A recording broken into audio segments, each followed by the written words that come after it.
பிறவாமை வேண்டும் மீண்டும் பிறப்புண்டேல் இறைவா உனை என்றும் மறவாமை வேண்டும் இன்னும் வேண்டும் நான் மகிழ்ந்து பாடி இறைவா நீ ஆடும்போது உன் அடியின் கீழ் இருக்க. இப்படி பாடினவர் யாருன்னு நம்ம எல்லாருக்கும் தெரியும். காரைக்கால் அம்மையார் தான். 63 நாயன்மார்கள்ல சிவன் அருகில் உட்காரும் உரிமை பெற்றவர் இவர் மட்டும்தான். சிவபெருமானால அம்மையே என்று அழைக்கப்பட்டவரும் கைலை மலையின் மீது கைகளால் நடந்து சென்றவரும் காரைக்கால் அம்மையார். இவருடைய கதையை நம்ம முழுசா கேட்டோம் அப்படின்னாவே நமக்கு சிவனோட அருள் பரிபூர்ணமா கிடைக்கும். அதற்கு பிறகு நமக்கு நன்மைகள் தான் நடக்கும். அந்த காலத்துல காரைக்காலை காரை வனம் அப்படின்னு சொல்லுவாங்க. அங்க இருந்த ஒரு வணிக குடும்பத்துல பிறந்தவங்க தான் இந்த காரைக்கால் அம்மையார். அப்பா பேரு தனதத்தன், அம்மா பேரு தர்மாவதி. காரைக்கால் அம்மையாரோட நிஜ பேரு புனிதவதி. சிறு வயதிலிருந்தே பார்த்தீங்கன்னா சிவபெருமான் மீது ரொம்ப பக்தியா இருந்தாங்க. காரைக்கால் அம்மையார் பார்த்தீங்கன்னா பேரழகும் தெய்வீக அம்சமும் இருக்கும் அவங்க கிட்ட. பார்த்தீங்கன்னா அப்படி ஒரு அழகு. இவரை காரைக்கால் அடுத்த நாகப்பட்டினத்தில் உள்ள ஒரு நீதிபதி ஒருத்தரோட மகனான பரமதத்தர் அப்படிங்கிற வணிகருக்கு மனம் முடித்து கொடுத்தாங்க. அவங்க அப்பா அம்மாவுக்கு ஒரே மகள் அப்படிங்கிறதுனால அவங்கள பிரிஞ்சு இருக்க முடியல. காரைக்கால் அம்மையாரை பிரிந்து இருக்க முடியாது அப்படிங்கிற காரணத்தால் காரைக்கால்லையே வணிகம் செய்யறதுக்கு ஏற்பாடு செய்கிறாங்க. பரமதத்தனும் அங்கேயே தங்கி வணிகம் செய்ய ஆரம்பிக்கிறாரு. ஒரு சமயம் பரமதத்தன் அவரோட கடையில் இருந்தப்ப அவருடைய நண்பர் ஒருவர் அவரை பார்க்க வர்றாரு. அவர் ஒரு விவசாயி. அவர் 2 மாங்கனிகளை கொண்டு பரமதத்தன்கிட்ட கொடுத்துட்டு, இது ரொம்ப அரிய வகை மாங்கனி, இது அதிகம் விளைச்சல் எங்கேயும் இருக்காது, இதை சாப்பிட்டு பாரு அப்படின்னு சொல்லி பரமதத்தர்கிட்ட கொடுக்குறாரு. பரமதத்தர் அந்த மாங்கனிகளை தன்னோட கடையில் இருந்த ஒரு சிறு பையன்கிட்ட கொடுத்து, ஒரு சின்ன பையன் அவங்கிட்ட கொடுத்து, வீட்டில் போய் இதை கொடு, நான் மதிய உணவுக்கு வரும்போது இதை அறிந்து தயார் செய்து வைக்க சொல்லு அப்படின்னு சொல்லி அனுப்புகிறாரு. அந்த பையனும் போய் அவங்க வீட்டில் பரமதத்தரோட வீட்டில் கொடுக்குறாங்க. அப்போ அந்த சிறுவன் காரைக்கால் அம்மையார்கிட்ட, ஐயா மதிய உணவுக்கு வரும்போது மதிய உணவுடன் இந்த 2 மாங்கனிகளையும் அறிந்து தயார் செய்து வைக்க சொன்னாரு அப்படின்னு சொல்கிறான். காரைக்கால் அம்மையாரும் அந்த 2 மாங்கனிகளை வாங்கி வீட்டில் வைக்கிறாங்க.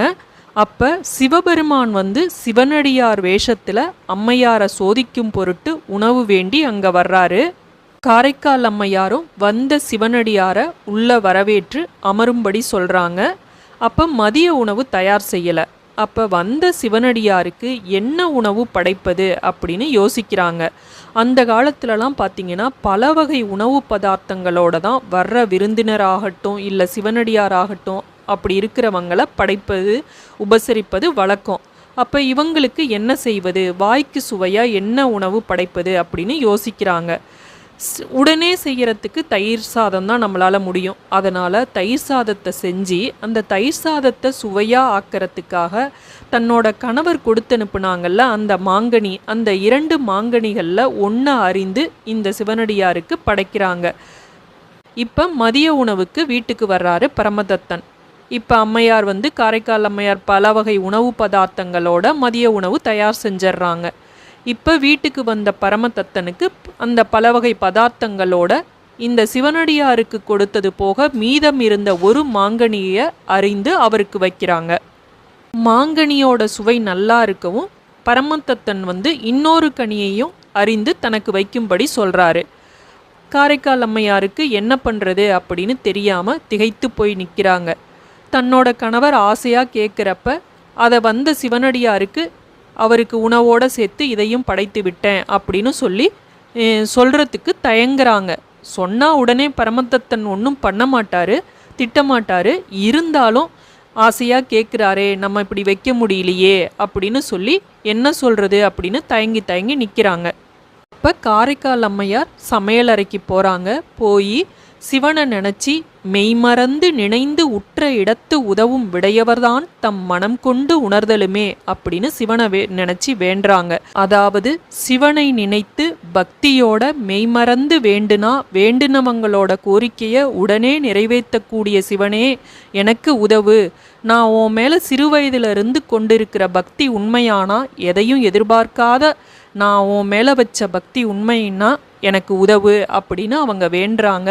வேண்டின அடுத்த கணமே அவங்களோட கையில் ஒரு மாம்பழம் தோன்றியது. அதை பார்த்ததும் காரைக்கால் அம்மையாருக்கு அப்படி ஒரு சந்தோஷம். அந்த மகிழ்ச்சியோடு போய் கணவனுக்கு அந்த மாங்கனியை அறிந்து படைக்கிறாங்க. முதல்ல வச்ச மாங்கனியை விட இந்த கனி ரொம்ப சுவையாக இருக்குது. அதனால் பரமதத்தனுக்கு ஒரு சந்தேகம், எப்படி இது இவ்வளோ சுவையாக இருக்குது அப்படின்னு காரணம் கேட்குறாரு.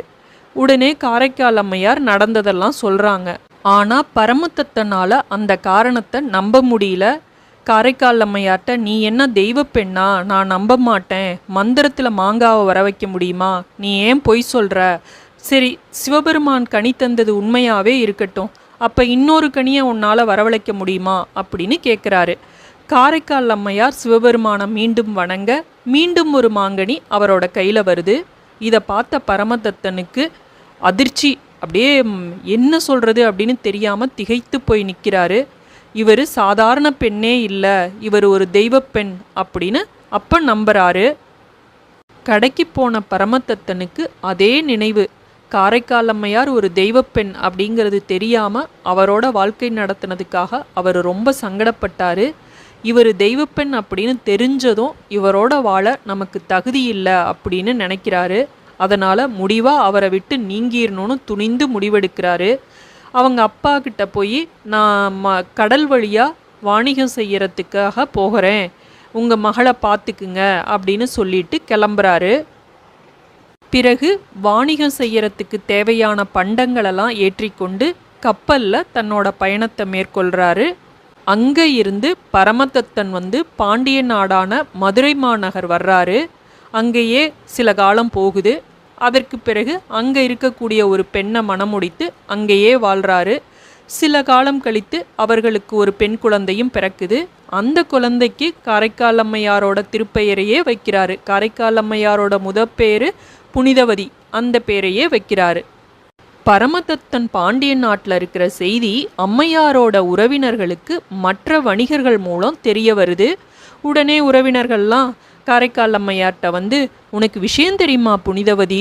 உன்னோட கணவரை பாண்டிய நாடான மதுரை மாநகரில் எனக்கு தெரிஞ்சவங்க பார்த்தாங்களாம், உனக்கு தெரியுமா இது அப்படின்னு கேட்குறாங்க. உடனே காரைக்கால் அம்மையார் தெரியாது, எங்கே இருக்கிறாங்க என்னான்னு விஷயத்தை கேட்குறாங்க. உடனே காரைக்கால் அம்மையாரை அழைத்து கொண்டு பாண்டிய நாட்டை நோக்கி போகிறாங்க. எல்லாரும் அவங்களோட உறவினர்களோட காரைக்கால் அம்மையார் போகிறாங்க. பாண்டிய நாட்டுக்கு வந்துடுறாங்க. வந்ததும் பரமதத்தன் இருக்கிற நகருக்கு வெளியவே ஒரு இடத்துல, நீ இங்கேயே இரு புனிதவதி, நாங்கள் ஒரு ஆளை அனுப்பி பரமதத்தனை வர சொல்கிறோம் அப்படின்னு சொல்லி உறவினர்கள்லாம் பரமதத்தனுக்கு ஒரு ஆள் மூலமாக சொல்லிவிடுறாங்க.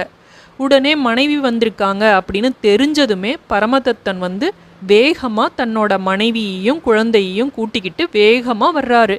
வந்தவர் வந்த வேகத்திலேயே தன்னோட மனைவி குழந்தையோட அவரோட காலில் விழுந்துடுறாரு.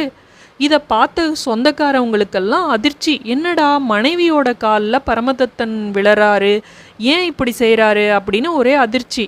அங்கே இருந்த உறவினர்கள்லாம், நீ ஏன் உன் மனைவியோட காலில் விழுந்து வணங்குற அப்படின்னு கேட்குறாங்க. அதற்கு பரமதத்தன் இவரிடத்துல ஒரு பெரிய அற்புதத்தை கண்டேன். இவர் சாதாரண பெண்ணே இல்லை, தெய்வ பெண். இவரோட நான் வாழ்க்கை நடத்தினா அது அபச்சாரம், அதனால தான் நான் பிரிந்து வந்துட்டேன். இவரை நான் கும்பிடுற கடவுளாக தான் நினைக்கிறேன். அதனால தான் நான் பெற்ற இந்த குழந்தைக்கு கூட இவரோட பெயரையே வைத்திருக்கிறேன். அதனால தான் இவரோட காலடியை தொட்டு கும்பிட்டேன்.